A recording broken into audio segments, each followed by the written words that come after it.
नमस्ते दोस्तों जियो जर्नी में आपका स्वागत है। दोस्तों आज हम बात करेंगे सुनामी की। ये सुनामी हमारी ज्यूमरफोलॉजी से संबंधित एक शब्दावली है, एक ऐसा क्षेत्र है जो वोल्केनो, अर्थक्वेक और जो अनदर हमारी जो एक्टिविटी है, जो इंटीरियर ऑफ द अर्थ के बारे में जो हम लोगों ने बात की, तो हम लोगों ने भ्रंश घाटी के बारे में, उसके बाद लैंडस्लाइड के बारे में बात की थी। तो उनसे ही संबंधित एक अलग से स्ट्रीम या फिर एक अलग से विषय न होते हुए उसको साथ के पढ़ने का ही एक विषय है हमारा सुनामी। तो आज हम इस सुनामी की बात करेंगे, सुनामी को गहराई से अध्ययन करेंगे। इसमें हम बात करेंगे कि किस प्रकार सुनामी उत्पन्न होती है, किस प्रकार ये कोस्टल एरिया को प्रभावित करती है, इस ज्वार भाटा के अंदर और सुनामी के अंदर किस प्रकार डिफरेंस है, और 2004 की सुनामी और 2011 की सुनामी के बारे में भी हम लोग बात करेंगे। तो आज बात करते हैं सबसे पहले हमारी सुनामी वर्ड के बारे में, शब्द के बारे में। तो सुनामी वर्ड है क्या? बेसिकली जो सुनामी हमारा वर्ड है वो हमारा इंडियन जो भारतीय भाषा का शब्द न होके जैपनीज भाषा का शब्द है। और जो जैपनीज वर्ड है, उस जैपनीज वर्ड का मीनिंग होता है बेसिकली हार्बर वेव्स। और हार्बर की आप सभी को पता है कि हार्बर कौन सा एरिया होता है, जहां पर हमारे जहाज खड़े होते हैं, वहां पर चलने वाली तरंगों से। तो जापानीज वर्ड के अंदर सुनामी का प्रयोग इसलिए किया जाता है कि जो हम उनके हार्बर है, वो उनके जो कोस्टल एरिया, वहां पर जो तरंगे आती है तो वो उनको सुनामी कहते हैं। अब ये जापानीज वर्ड क्यों है, बेसिकली वहीं से इसकी उत्पत्ति क्यों हुई? तो आपको पता होगा कि जो जापान है, जो हमारा जापान के जो आइलैंड है वो रिंग ऑफ फायर के अंदर है, या फिर ऐसे क्षेत्र के अंदर है जहां पर सुनामी की घटनाएं हर महीने या 2 महीने में या फिर साल में 1-2 बार जरूर ही घटित हो जाती है। तो इसलिए उनके साहित्य के अंदर ये जो सुनामी वर्ड है वो जोड़ दिया गया। आज हम इसको बात करते और अंदर से और गहराई से। तो इंडिया के पर्सपेक्टिव में इसका क्या महत्व है, या क्यों हम लोगों को पढ़ना जरूरी है, हमारे विषय के अंदर इसको क्यों दिया गया है? तो हमारे जो सब्जेक्ट है, हमारी ज्यूमरफोलॉजी है, या यूपीएससी का मेंस का ऑप्शनल के अंदर, या फिर हमारे डिजास्टर मैनेजमेंट के अंदर जो सुनामी है उसको डायरेक्ट और इनडायरेक्ट रूप से हमारे विषय के अंदर बताया गया और हम लोगों को पढ़ाया जाता है। क्यों? क्योंकि सुनामी के कारण हमारे जो कोस्टल एरिया, जो कोस्टल लैंड है, आप लोगों को पता है कि भारत के जो चारों तरफ या भारत के जो साउथ इंडिया है, जो साउथर्न पार्ट है, वहां पर के आपको हिंद महासागर का क्षेत्र है, और हिंद महासागर के अंदर बेसिकली सुनामी आती रहती हैं। 2004 की जो सुनामी थे उसके बारे में आप अच्छे से जानते होंगे, आज उसके बारे में भी बात करेंगे। तो ये जितने भी स्टेट है, ये सुनामी के लिए डायरेक्ट और इनडायरेक्ट रूप से, प्रत्यक्ष या अप्रत्यक्ष रूप से प्रभावित होते रहते हैं, इसलिए भी इसको पढ़ना जरूरी है। तो अब सुनामी की बात करते हैं। सुनामी है क्या? सुनामी आपको पता लगा कि एक जापानीज वर्ड है। तो इस सुनामी की कुछ विशेषताएं हैं, ताकि आपको पता लगे, इसकी कुछ खास बातें, ताकि आपको पता लगे कि ये जो सुनामी है, ये जो तरंग है, जो दूसरी तरंगे हैं, हमारे समुद्र के अंदर जो दूसरी तरंगे आती हैं, जिसके अंदर ज्वार भाटा जैसी बड़ी तरंगे भी हैं, उसके अंदर और इसके अंदर डिफरेंस है, कुछ अंतर है। तो सबसे पहले हम उस अंतर को ही देखते हैं, उस विशेषताओं को देखते हैं। तो पहले बात करते हैं कुछ विशेषताओं की। इसकी विशेषताएं क्या है? दोस्तों इसकी विशेषता, सबसे पहली विशेषता क्या है कि ये 10 फीट से लेके अप्रोक्सीमेटली 100 फीट तक की ऊंचाई की हो सकती हैं। मतलब अगर देखा जाए कि 100 फीट, अगर आप देखें तो 5-5 मंजिल तक की आपकी, अगर आप कहीं फ्लैट में रहते तो आपको पता है कि वहाँ आपके फ्लैट की ऊंचाई बेसिकली 10 फीट या 11 फीट ही होती है। तो आप देखोगे कि 10-10 मंजिल तक की ये ऊंचाई की ये तरंगे हो सकती हैं, सुनामी तरंगे हो सकती है। उसके बाद जो इनकी स्पीड है, तो उनकी स्पीड क्या है कि 30 से 40 किलोमीटर और 40 माइल पर घंटे के हिसाब से इतनी स्पीड से ये बहती हैं, जिसके कारण ये बड़े से बड़ी जो बाधा होती है उसको भी आसानी से बाहर ले जाती हैं, या फिर बड़ी बड़ी बिल्डिंगों को आसानी से अपने साथ बहा सकती हैं। उसके बाद जो हमारे व्हीकल हैं उनको आसानी से बाहर ले जा सकती है। इसका एक एग्जांपल मैं आपको बता भी देता हूँ कि 2011 की जो जापानीज या जो जापान की जो सुनामी थी, उसके कारण जो फुकुशिमा रिएक्टर था, जिसका जो स्ट्रक्चर था बहुत मजबूत था, उसके अंदर इस सुनामी के कारण क्या हो गया था? रिसाव हो गया था उसके कारण। अब आगे देखते हैं कि इसकी जो वेवलेंथ है, उसकी भी जो लंबाई है, वेवलेंथ की लंबाई, वो 100 से 150 किलोमीटर तक लंबी हो सकती है। तो समझते हैं कि वेवलेंथ क्या है। क्योंकि ये वर्ड आया तो इसको भी देख लेते हैं। तो वेवलेंथ बेसिकली जो हमारी दो तरंगों की ऊंचाई या शीर्ष, समझते हैं इसको ऐसे आप, ये देखो ये हमारी तरंगे हैं, इन तरंगों की जो सबसे ऊपरी पार्ट है, एक ये और एक ये, इनके जो बीच का एरिया होता है, इनके जो बीच की जो अंतर होता है उसको क्या बोलते हैं हम लोग, वेवलेंथ। और उसके बाद होता है वेव हाइट। ये वेवलेंथ, इस वर्ड का मतलब आप समझिए ना, ये वेवलेंथ दो ऊंचाई के बीच में, या फिर ये दो गहराई है, ये दो गहराई है ना कि वेव्स क्या कैसे चलती हैं, कहीं ऊंचाई पर और कहीं निचाई पर, जहां पर या तो दो ऊंचाई के बीच का डिफरेंस, दो ऊंचाई के बीच का एरिया, या फिर दो निचाई के बीच का एरिया क्या कहलाता है, हमारा वेवलेंथ। और वेव ऊंचाई क्या होगी, इस गहराई से लेके इस ऊंचाई तक की, इस शीर्ष तक का जो भाग है उसको क्या बोलते हैं हम लोग, उसको बोलते हैं वेव हाइट। Wave height. उसके बाद चलते हैं नेक्स्ट, और इसकी क्या विशेषता है, और इसकी विशेषता दोस्तों ये है कि ये जो हमारी सुनामी तरंगे हैं, ये तरंगे जो सैलो वाटर है, मतलब जो कोस्ट के नज़दीक का एरिया है, जहां पर बेसिकली जो हमारी वेव, जो हमारी पानी की जो गहराई है वो कम होती है, वहां पर ये सबसे ज़्यादा खतरनाक होती है। और सबसे ज़्यादा खतरनाक होने के कारण ये उस कोस्टल एरिया के ऊपर ज़्यादा प्रभाव डालती है, यहाँ वहाँ पर जान माल की हानि करती है। तो आप ये देख सकते हैं कि ये इस से पार्ट से लेकर इस पार्ट तक का जो एरिया है उसको क्या बोलते हैं कि वेव हाइट। और मैंने आपको बताया कि दो गहराई के बीच का, मतलब इनके दो के बीच के एरिया को क्या बोलते हैं, वेवलेंथ। अब चलते हैं नेक्स्ट, और क्या खास बात है इसकी। तो दोस्तों आप लोगों ने देखा होगा कि जो हमारी सुनामी है वो बहुत तरह का विनाश करती है, और मैंने आपको बताया था कि इसकी जो ऊंचाई है 10 से 100 फीट तक की ऊंची हो सकती है। तो अगर आप ये देखेंगे, आप देखोगे कि ये जो रियल पिक्चर है ये किसी सुनामी से ली गई है, जो किसी सुनामी के आने के से पहले का एरिया, पहले के आने का पिक्चर। उसमें देखोगे कि आप जो हमारी ऊंचाई है वो अप्रोक्सीमेटली 70 से 80 फीट है। तो इतनी ऊंचाई तक ये हो जाती है। उसके बाद बात करते हैं कि ये जो हमारी सुनामी आती है इसकी कुछ खास विशेषताएं होगी कि कैसे पता लगे कि हम लोगों को सुनामी आने वाली है और क्यों इतनी खतरनाक होती है। तो इसके बारे में अगर बात करें, आप लोगों ने देखा होगा कि आप लोगों ने कई किसी न्यूज़ में भी, या फिर आप लोगों ने जब अर्ली वार्निंग सिस्टम या फिर भविष्य जो हमारी सुनामी आने से पहले जो भविष्यवाणी की जाती है, और साथ ही साथ आपने मूवीज में भी देखा होगा, तो आपने देखा होगा कि कुछ समय के लिए जो कोस्टल एरिया होता है, या जहां पर हमारा कोस्ट होता है, जो जहां पर लोग रहते हैं, वहां से जो पानी है, जो समुद्र का या जो किसी महासागर का जो पानी है वो पीछे की तरफ खिसक जाता है, ऐसे पीछे की तरफ खिसक जाता है, जिसके कारण हम ये अंदाजा लगा देते हैं कि सुनामी आने वाली है। तो आपने कभी सोचा भी होगा, आपके दिमाग में भी कभी आएगा कि ये पानी पीछे क्यों जाता है। तो आज इसकी भी बात करते हैं, कि ये सबसे पहले तो ये पानी पीछे क्यों जाता है, इसको समझते हैं। मैंने आपको बताया था कि ये जो सुनामी है, ये जो तरंगे हैं, ये बेसिकली सीरीज ऑफ वेव्स होती है, मतलब बहुत सारी तरंगे एक दूसरे के साथ जुड़ी होती हैं।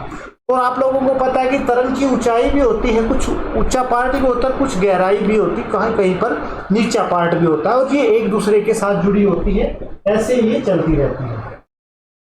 तो आप लोगों को, जब हम लोगों ने इसकी विशेषता देखी तो उसमें देखा था कि ये जो कोस्टल एरिया है वहां पर और ज्यादा खतरनाक हो जाती है। अब इसकी भी बात करते हैं कि और ज्यादा खतरनाक कैसे हो जाती है। दोस्तों यहां से ये कोई सुनामी चलती है, अगर यहां से ये सुनामी चलती है, इसको और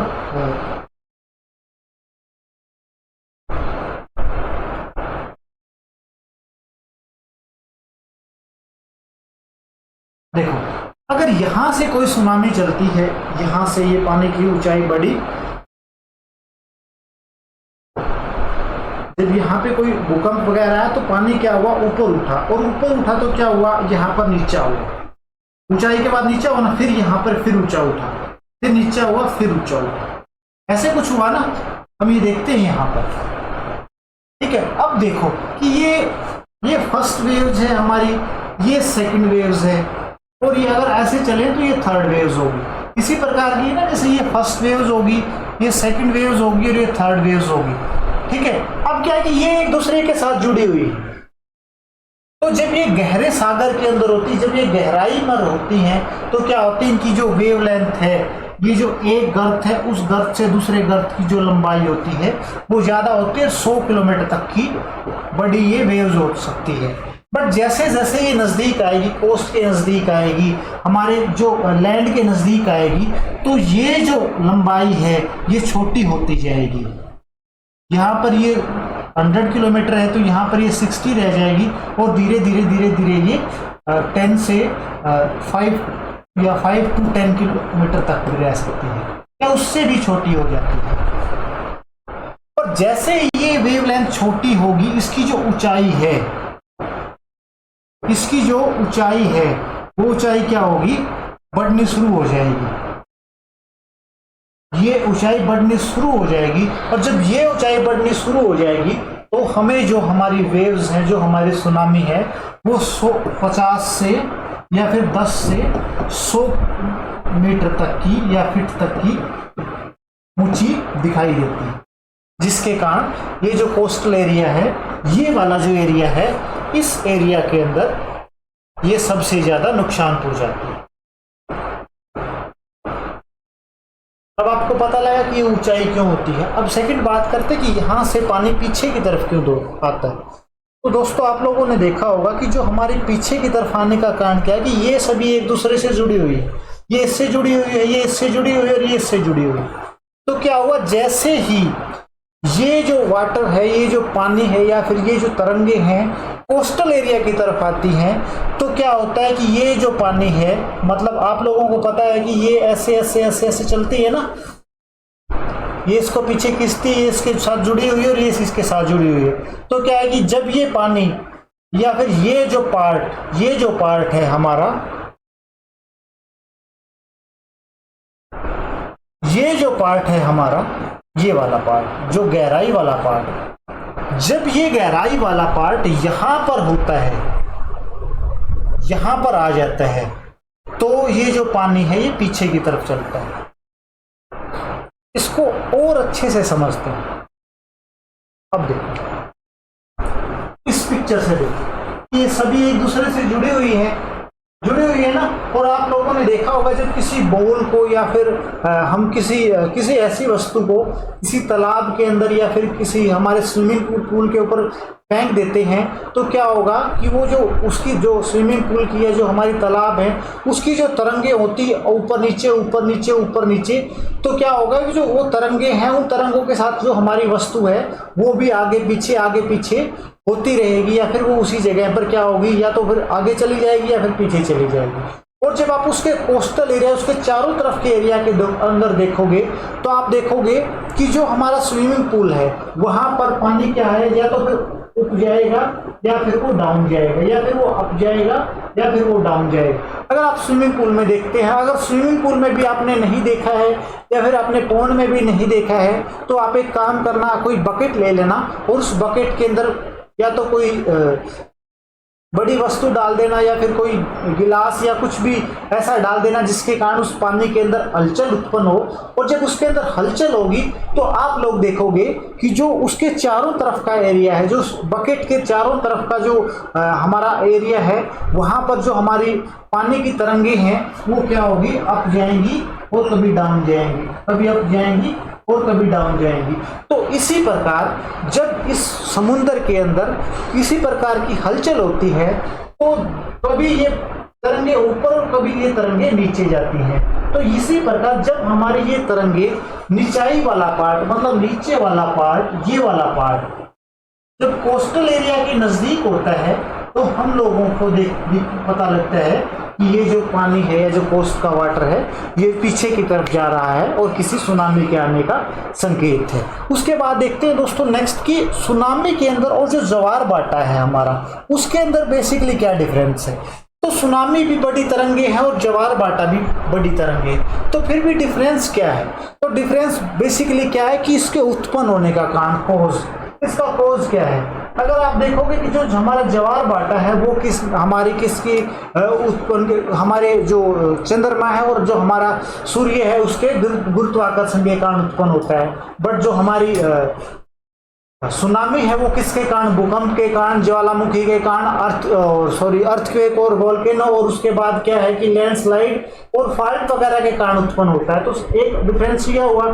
सेकंड लोकेशन, भूकंप है वो कहीं भी उत्पन्न हो सकता है या फिर जो सुनामी है वो महासागरों में कहीं भी उत्पन्न हो सकती है।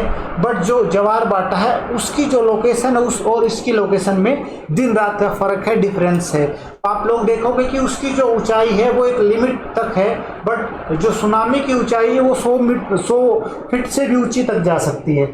थर्ड फ्रीक्वेंसी, अगर आप देखोगे कि जो ज्वार भाटा है वो हर रोज 2 बार आता है, बट सुनामी आप लोगों को पता है कि साल में 1 बार आ जाए या फिर एक साल में कई बार भी आए, एक महीने में भी 2 से 3 बार आ सकती है।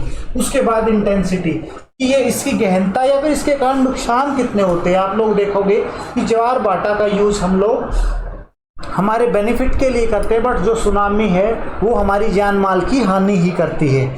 उसके बाद बात करते हैं नेक्स्ट, जो हमारी सुनामी है, जो हमारी तरंगे हैं, ये किस प्रकार उत्पन्न होती है, सुनामी किस प्रकार से पैदा होती है। तो बेसिकली सबसे पहले कारण होता है इसका अर्थक्वेक।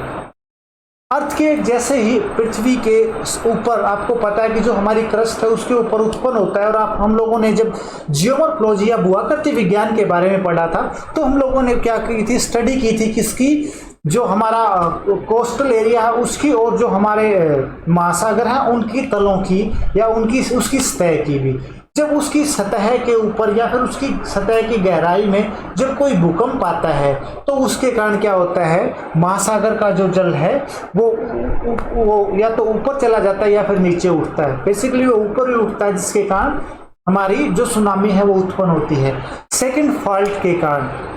आपने भ्रंश के बारे में पढ़ा होगा, तो जब आपको पता है कि जो भ्रंश की घटना वो पृथ्वी पर कहीं भी घटित हो सकती है, तो जब ये भ्रंश की घटना जब हमारे महासागरों के अंदर घटित होती है, तो जैसे ही ये देखोगे इस पिक्चर के अंदर, जब ये भ्रंश की घटना उत्पन्न हुई तो ये एरिया जो था हमारा, ये जो एरिया था ये ऊपर उठा, तो इसने पानी को भी ऊपर उठाया और इससे क्या हुआ, हमारी सुनामी उत्पन्न हुई। आप देखोगे सेकंड की वोल्केनो इरप्शन, जैसे ही वोल्केनो होता है या फिर ज्वालामुखी उत्पन्न होता है तो वो क्या करता है, ब्लास्ट करता है, जिसके कारण जो हमारी ऊर्जा है या जो हमारी जो भूकंप के रूप में जो ऊर्जा निकलती है या फिर जो वोल्केनो के रूप में जो ऊर्जा निकलती है, वो जो हमारा वाटर है, जो हमारा पानी है या जो हमारा समुद्री जल है, उसकी स्थितिक ऊर्जा जो स्टैटिक एनर्जी है उसमें कन्वर्ट हो जाती है। और जब वो स्टैटिक एनर्जी जब तरंगों के रूप में चलनी शुरू होती है ऐसे, तो वो काइनेटिक एनर्जी में कन्वर्ट हो जाती है, और जिसके कारण जो हमारी तरंगे हैं, जो हमारी भूकंपीय, जो हमारी सुनामी वेव्स हैं, वो ज़्यादा खतरनाक हो जाती है। उसके बाद नेक्स्ट देखोगे मेटेरोइड्स के गिरने के कारण, जब कोई उल्का वगैरह बड़ा पिंड कोई जब महासागरों में गिर जाता है तो उसके कारण भी जो हमारी सुनामी है वो उत्पन्न हो जाती है।